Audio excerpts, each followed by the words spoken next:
Good evening बच्चों, today we will discuss about geometrical isomerism in coordination compounds with coordination number equal to 4। तो ये दो तरह के कोऑर्डिनेशन कंपाउंड्स बनाते हैं।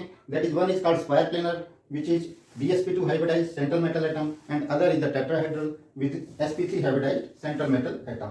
तो जो sp3 hybridized central metal atom जब होगा तो टेट्राहेड्रल कॉम्प्लेक्स बनाएगा और इसमें क्या होगा कि जो each of the four ligands they are at 109 degree 28 minute with respect to each other in the space, so all are having identical positions। तो अगर हम किसी दो ligands को interchange करें then it will not change the position in the space, they will be identical, so the tetrahedral complexes do not show any geometrical isomerism, so there is no geometrical isomers for tetrahedral complexes। only in case of square planar they will show geometrical isomers। इसमें अगर चारों ligands हमारे different हैं like MABCD तो हमारे पास तीन combination बनेंगे, that is ABCD, ACBD and ADBC। So 3 geometrical isomers it will form. अगर MA2BC के फॉर्म में दो लिगेंड्स आइडेंटिकल हैं और दो डिफरेंट हैं तो हमारे दो कॉम्बिनेशन बनेंगे और we will have 2 numbers of geometrical isomers. ऐसे ही MA2B2 इसमें भी हमारे दो कॉम्बिनेशन बनेंगे and we will have 2 numbers of geometrical isomers. MA3B and MA4 will not show any geometrical isomers because only one combination is possible. Okay, so there is one more, that is MAB2 where AB is a bidentate ligand with different donor sites like glycinate ion.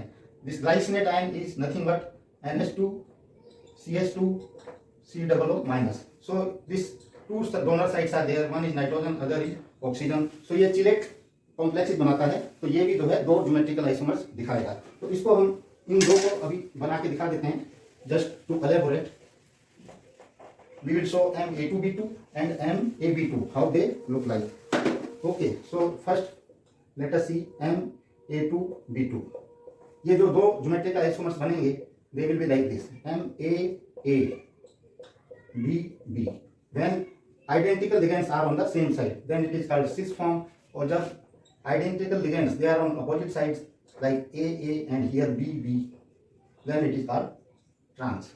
okay, so that is how this will look like। similarly अगर हम MAB2 को दिखाना चाहें which is glycinate ion तो ये जो है इस तरह से दिखेगा। एक केस में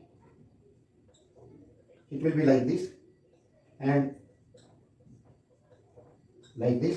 okay, so AA are on the same side और दूसरे केस में क्या होगा AB will be here and B and A will be like this। so इस तरह से दो आइसोमर्स इसके भी बन जाते हैं। Thank you and wish you all the best.